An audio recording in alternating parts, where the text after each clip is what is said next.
Consider this a public service, Justin. Nobody wants to live next to a cave that smells like rotting milk. The lock clicked shut, just as Justin Reeves's ATV skidded to a stop. He had heard the complaint, but he never imagined this. Nicole, that's a temperature-controlled cave. You are killing 1,400 wheels of artisan cheese. Inside the dark cave, the digital thermometer flickered. 52 degrees. Then 54. The cooling system hadn't run since the power was cut. The county agreed with me. Fermentation smells are a public nuisance. Your artisan operation is a health hazard. You don't understand. Those wheels are under exclusive supply contracts. 11 restaurants in 3 states depend on them. Then you should have kept your smell to yourself. This neighborhood has standards and your rotting experiment violates every one of them. His phone buzzed. The caller ID showed Le Jardin, the New York 3-star that took 2 wheels every Tuesday. Chef Moreau, I know tomorrow's delivery is critical, but the cave's been locked. The temperature's rising. Give me 48 hours to fix this. But the temperature inside climbed past 58 degrees. 11 Michelin restaurants were about to lose their supply, and their lawyers were naming Nicole Bergstrom personally. Less than 90 minutes later, Justin sat across from Amanda Chen, the only contract lawyer he trusted with something this catastrophic. They padlocked the cave, Amanda. Nicole Bergstrom convinced the county my aging room was a public nuisance. The cheese is spoiling. Let me see the supply contracts. These usually have force majeure. Did the restaurants include anything for outside interference? No, nothing for HOA action. Standard breach conditions. How many restaurants? And what's the value per wheel? 11 restaurants. Each takes over 100 wheels a year. At $600 a wheel, that's millions in liability. Your total exposure is over 14 million. 11 restaurants across 3 states. This is a contractual time bomb. I personally shut down that smelly cave. The county agreed our property values were at risk. No more reeking cheese. While Nicole basked in her victory, Justin's phone rang again. The Côte Dorée, the Truffled Stag, each call another restaurant demanding answers. They're all calling now. Chef Moreau from Le Jardin is threatening to sue if Wednesday's wheels don't arrive. Then we need to reverse the county order. And Nicole Bergstrom just made herself the perfect target. Reeves, my Tuesday service is in 36 hours. Without those wheels, the cheese course collapses. You breach, I sue. Justin stood inside the warming cave, a wheel of camembert turning to sludge in his hands. The gauge read 61 degrees. We simply upheld community standards. Some people think their hobby trumps everyone else's right to breathe clean air. Within the hour, 3 more chefs filed formal notices of potential breach. The legal clock was now ticking. If we name Nicole personally for tortious interference, her own insurance might not cover her. She'll be exposed. You want to make this personal. Nicole will come after me with everything she has. She already did, Justin. Now she learns that interfering with interstate commerce has a price. The HOA is prepared for any frivolous legal threats. We have the full support of the county. The cave's internal temperature crossed 64 degrees.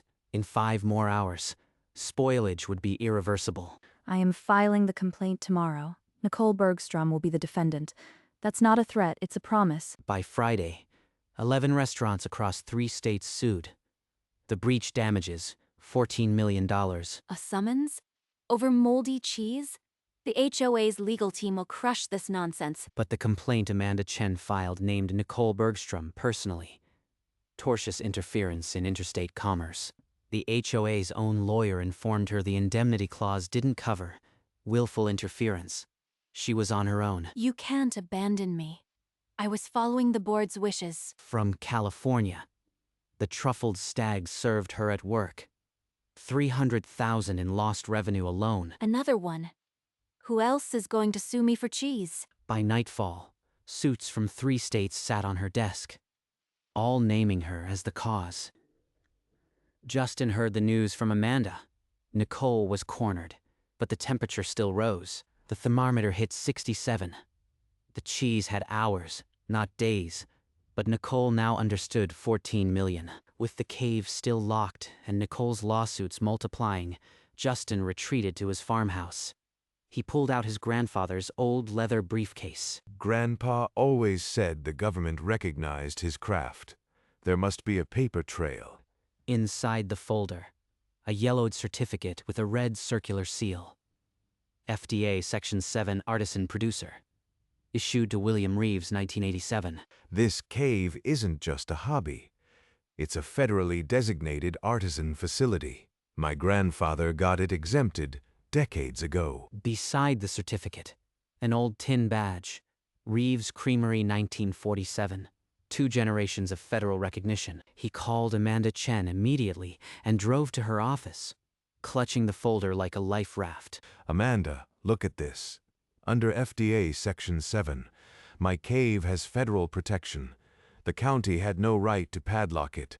If this designation is still current, the county's cease order is void. Federal preemption overrules local nuisance claims. She reached for the phone to call the State Department of Agriculture. Justin's eyes stayed on the certificate. If the feds confirmed the exemption, Nicole's entire case would collapse.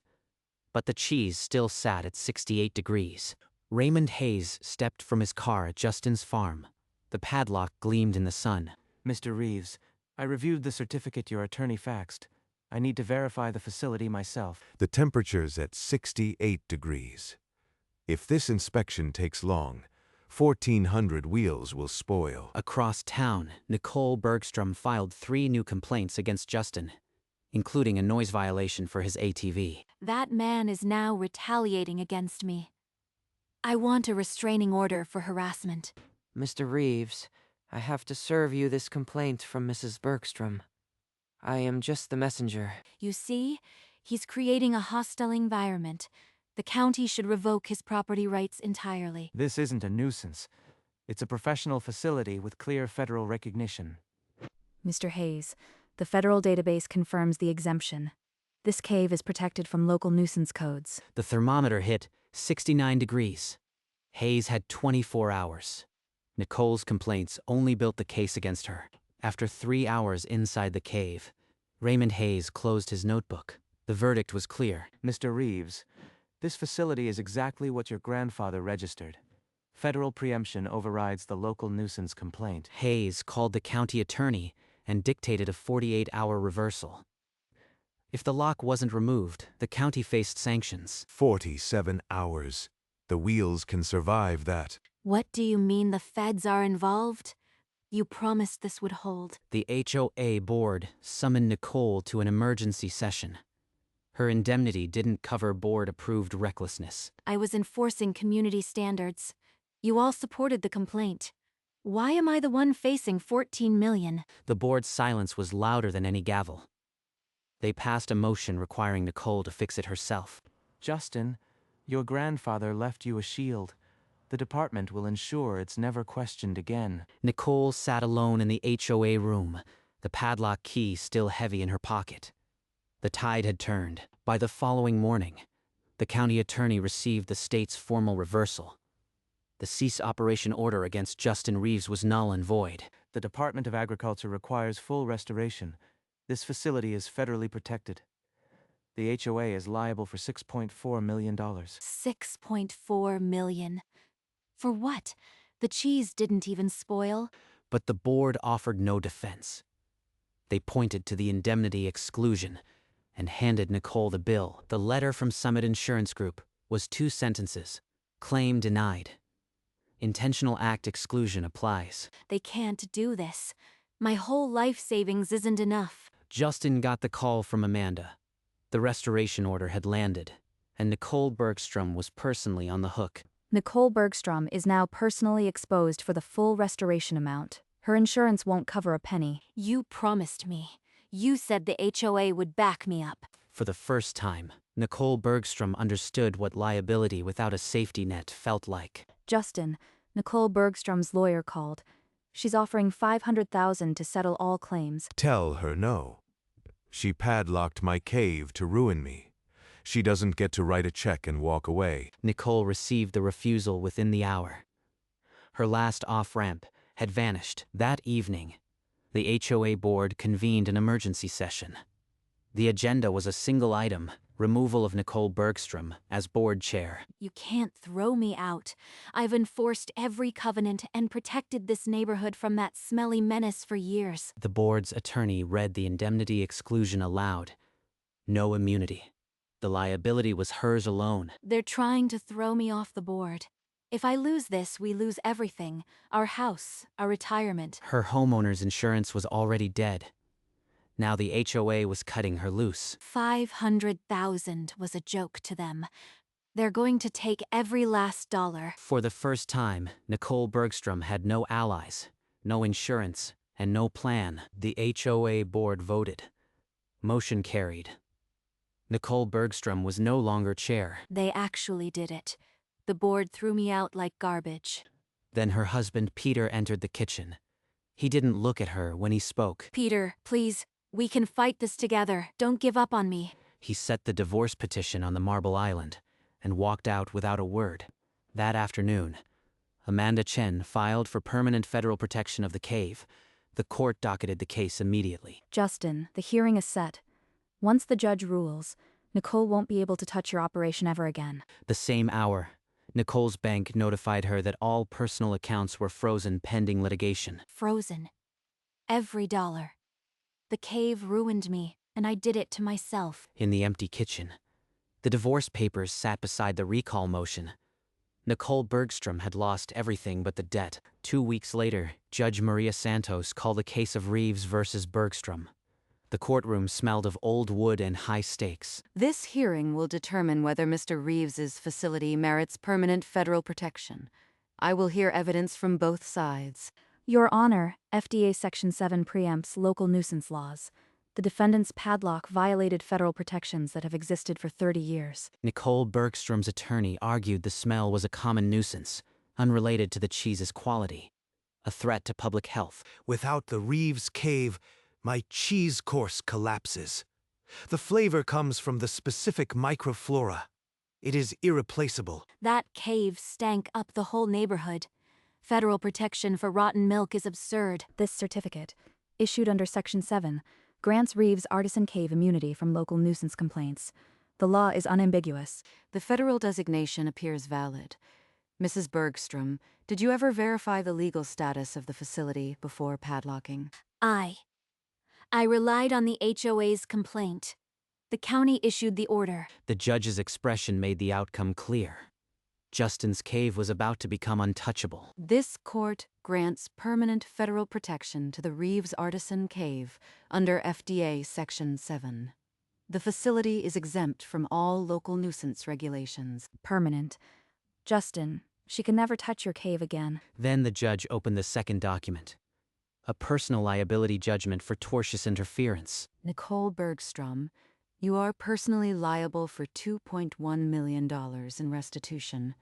This amount is non-dischargeable. 2.1 million? That's absurd. I'll appeal. This is judicial overreach. Appeal denied. Bailiff, escort Mrs. Bergstrom out of the courtroom. It's over. The cave is safe forever. Thank you, Grandpa. The gavel fell. The case was stamped dismissed, but only for Justin. Nicole's debt was just beginning. The permanent injunction barred Nicole from any HOA authority over artisan food production.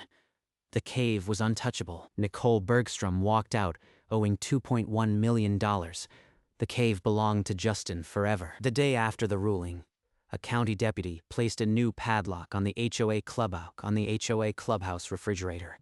Notice: artisan dairy products served in this facility must be licensed by Justin Reeves. Violators will be fined. They're treating the clubhouse like a criminal's kitchen.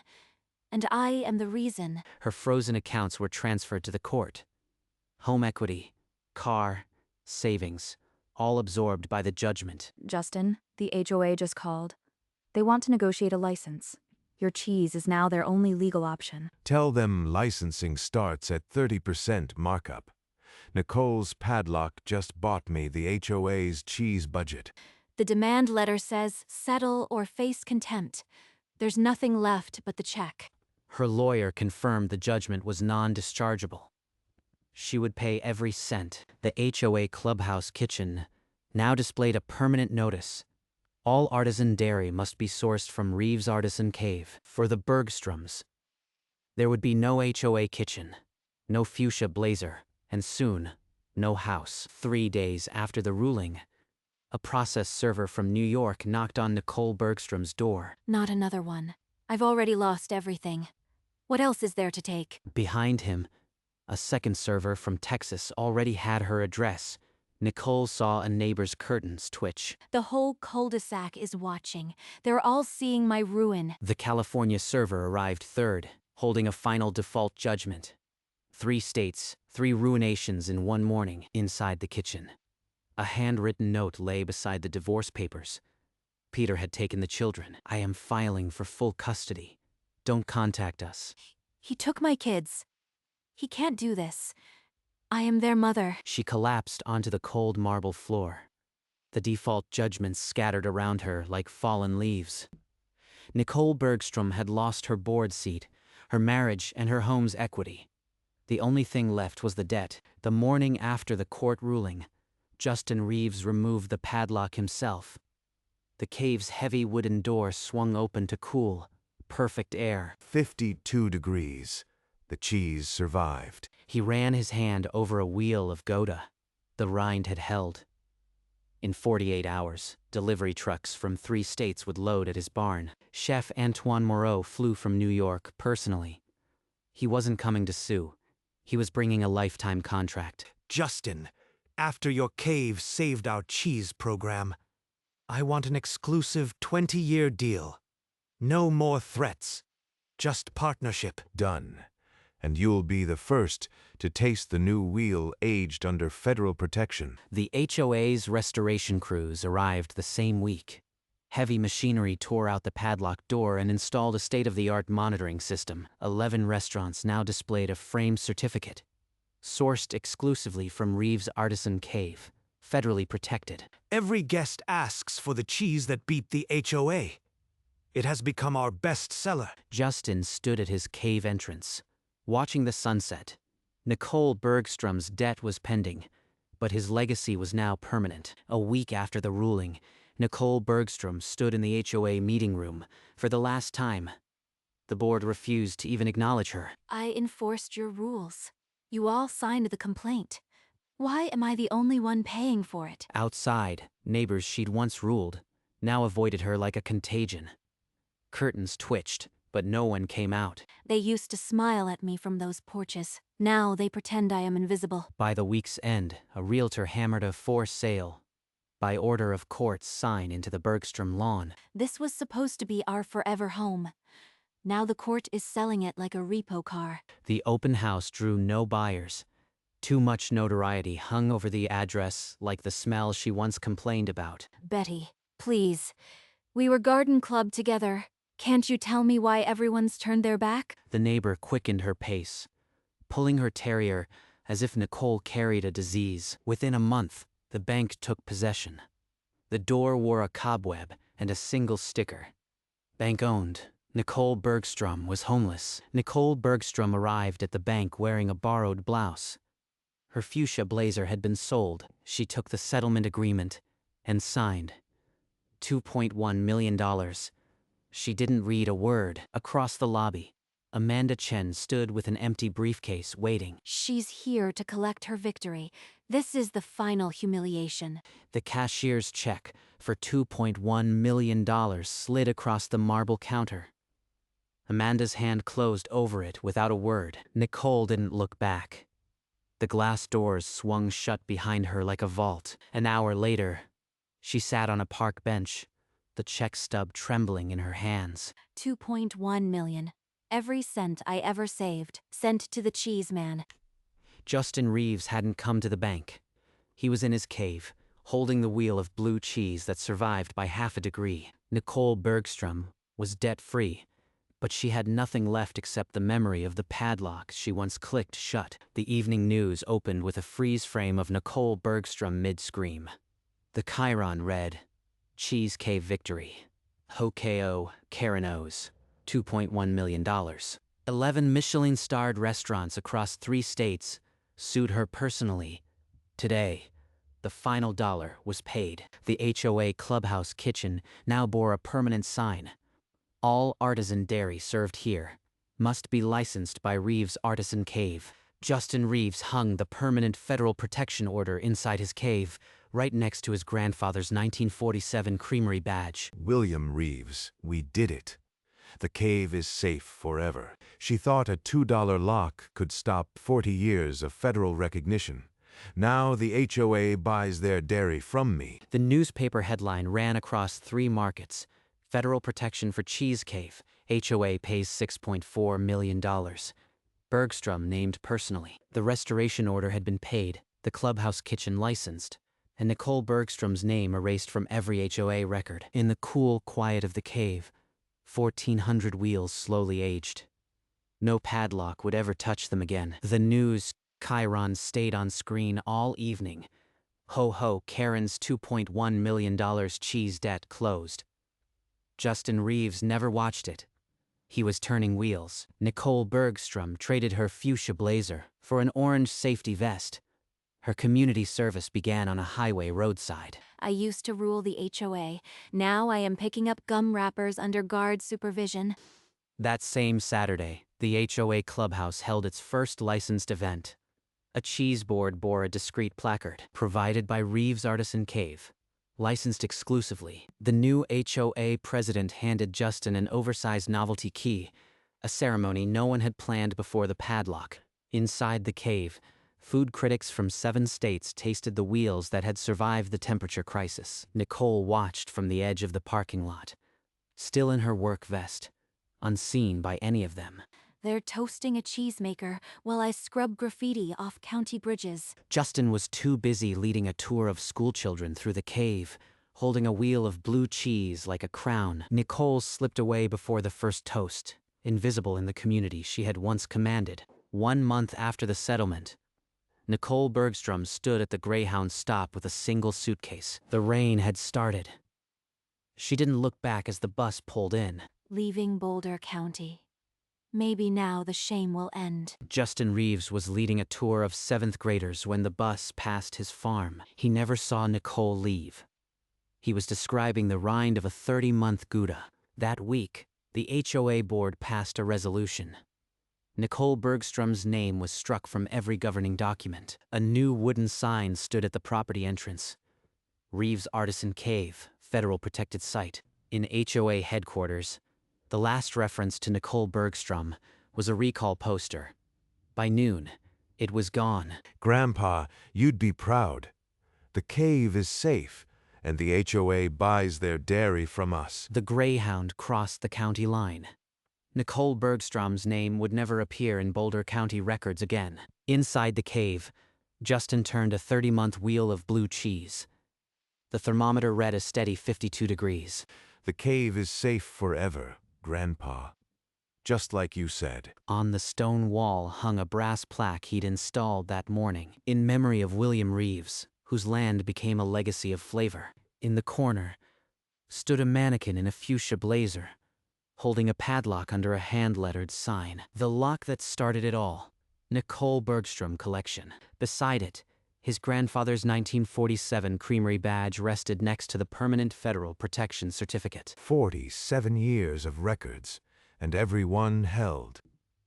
The camera pulled back through the cave entrance, past the protection banner, into the quiet of the farm. No padlock would ever touch this cave again. In a cheap apartment 2 towns over, Nicole Bergstrom sat on a mattress, scrolling through old HOA photos. I used to think those rules kept us safe. Now I've got nothing but a bus stub and a blank wall. 2 counties away, Justin Reeves led another tour through his cave. His voice echoed off the limestone. This wheel survived 69 degrees. Now it's part of a tasting menu in New York. Nicole closed the app and stared at the blank wall. Maybe one day they'll forget why that fuchsia blazer is in the cave. A group of culinary students applauded.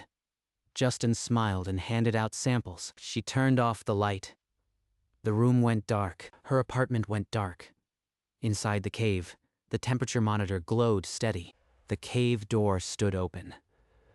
Inside, 1,400 wheels aged in peace, fade to black.